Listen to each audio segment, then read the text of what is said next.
Convidado de hoje é Jorge Guimarães, do Banif. Jorge, boa tarde. Um dos temas que obviamente acabou por dominar esta semana foi precisamente este registro da OPA sobre a brisa. Houve um aumento do preço oferecido, dos 2,66€ para os 2,76€. Até agora a cotação em bolsa não ajustou esse valor. Isto o que é que nos mostra do sentimento dos investidores? Boa tarde. Em primeiro lugar, parece-me que mostra alguma desconfiança em relação ao sucesso das ofertas.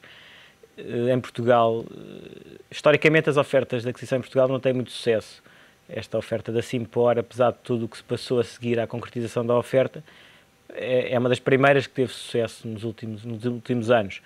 Em segundo, penso que os investidores ficaram um pouco, com o perdão da palavra, um pouco escaldados com o primeiro lançamento da oferta, que acabou por não ser registada, e o preço convergiu para o preço inicial da oferta e depois foi deslizando ao longo do tempo. Parece-me que temos aqui esta cautela acrescida por parte dos investidores, resulta destes... Até terem a confirmação de que é até verem o registro formal da oferta, provavelmente existirá alguma cautela da parte dos investidores. E é isso que traduz então estes números que ainda não chegam aos 2,76€? Parece-me que sim. Passando para outro tema que obviamente esteve nas atenções dos investidores, Itália testou o mercado 2 vezes esta semana, o principal teste foi hoje. Antes deste teste, tivemos um corte de rating por parte da Moody's. Este corte apanhou de surpresa o mercado? Arrisco-me a dizer que sim, e também acho curioso ter sido feito na véspera da Itália vir ao mercado emitir obrigações. É verdade que eram obrigações de 3 anos, mas não deixa de ser curioso. Há quem diga que a Moody's corta sempre os ratings à quinta-feira, mas não deixa de ser curioso ser na véspera da Itália vir ao mercado, que já não vinha há algum tempo. O timing é complicado. O que é facto é que os spreads durante a semana, os spreads italianos da semana, apesar do downgrade, apertaram marginalmente, os 10 anos, cerca de 3 ou 4 pontos base, mas apertaram e, portanto, parece-me que o mercado não deu uma importância excessiva a este corte no rating. Sim, porque se olharmos para os resultados do leilão, não foi um mau leilão. Obviamente que ainda são números que podem ser considerados elevados, não é? Para um país como a Itália, mas não é tão mau como se podia esperar. O leilão não é mau, o leilão não é mau, e estas taxas, obviamente que existe apetite por este tipo de obrigações. A questão é se é viável ou não os países financiarem-se a estas taxas para estes prazos.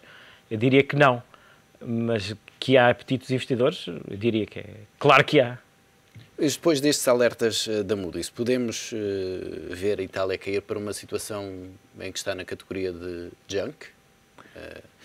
A perspectiva continua negativa. A Moody's está em Baa2, ou seja, em triple B. Tem 2 níveis. Sim. Tem ainda 2 níveis antes de junk.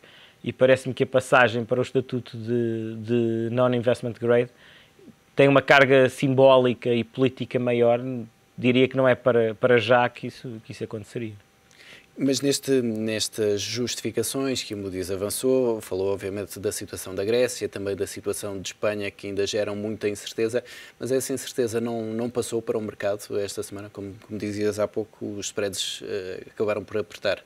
Isso é consequência de alguma tranquilidade dos investidores? Ou estão aqui à espera de boas notícias? Pode ser também consequência da pouca liquidez do mercado. Estamos a meio de julho.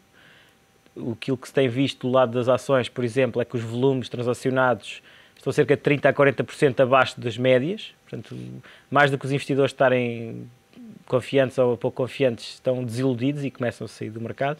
E não sei até que ponto é que no mercado de dívida soberana não pode estar a acontecer algum short covering, algum desses fenómenos, até porque os níveis absolutos de taxas são muito elevados. Portanto, quem compra aqui obrigações de Espanha e de Itália compra com rentabilidades implícitas muito elevadas, que lhe dão alguma segurança para o caso de alguma coisa correr mal.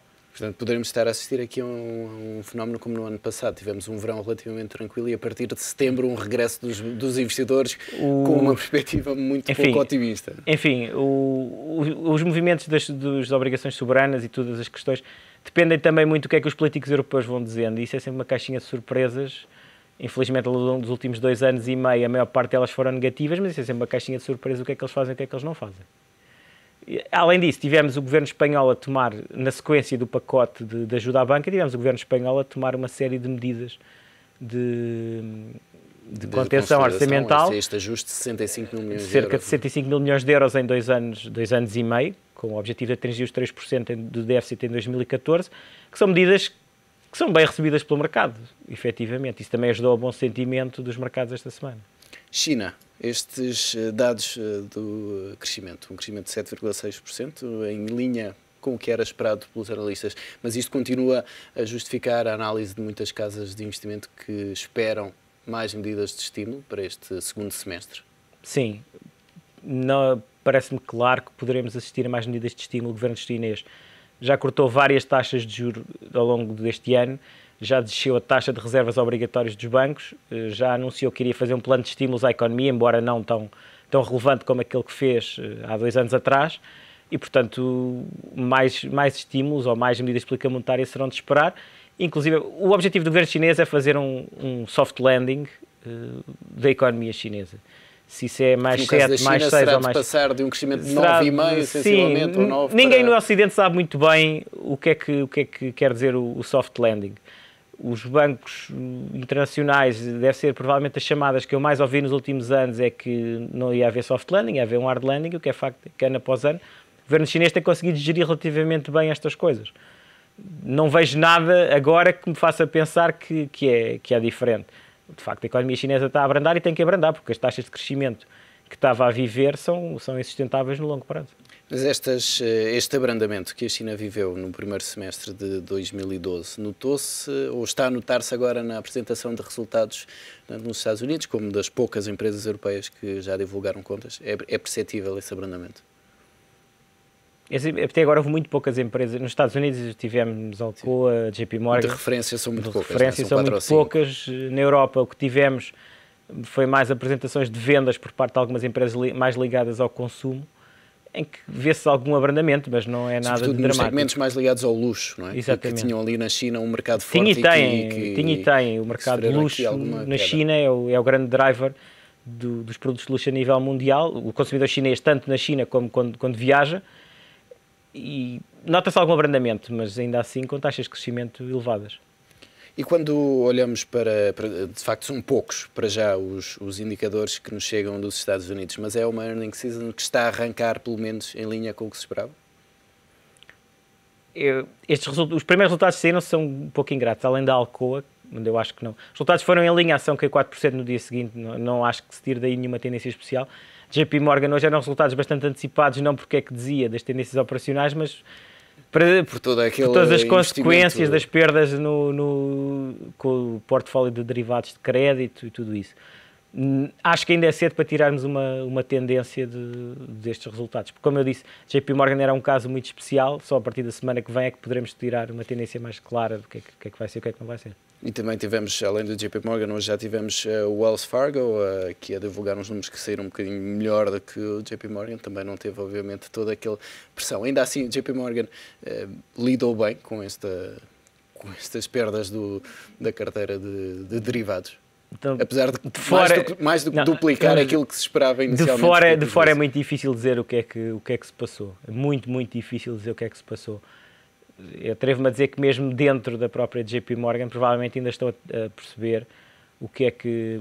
a magnitude total da situação, mas de fora para nós é muito complicado saber o que é que estava ali em causa, se de facto era a versão oficial da JP Morgan de perdas com a cobertura de uma posição em derivados de crédito cujo risco foi coberto com posições que não eram exatamente correlacionadas. Se era mais que isso, de fora é muito difícil de dizer o que é que seja. Só quem conhecia de facto estas posições. Feita esta análise da semana, olhando para a próxima semana, já aqui falamos sobre a ausência de alguns investidores, do mercado, de menor liquidez, mas o que é que pode marcar aqui as próximas semanas? As próximas semanas vão ser claramente marcadas pela época de resultados, tanto na Europa como nos Estados Unidos. A próxima semana é mais pesada nos Estados Unidos, e depois a época de resultados na Europa vai arrancar. Eu acho que é claramente isso que vai marcar as próximas semanas. Penso que em termos de soberanos também iremos assistir a uma acalmia das notícias, até porque em agosto os políticos vão de férias, tipicamente tendem a fazer menos comentários. Será sem dúvida a época de resultados que vai fazer. Jorge, e na próxima semana cá estaremos para fazer mais um balanço da semana. Obrigado pela presença neste fecho de contas.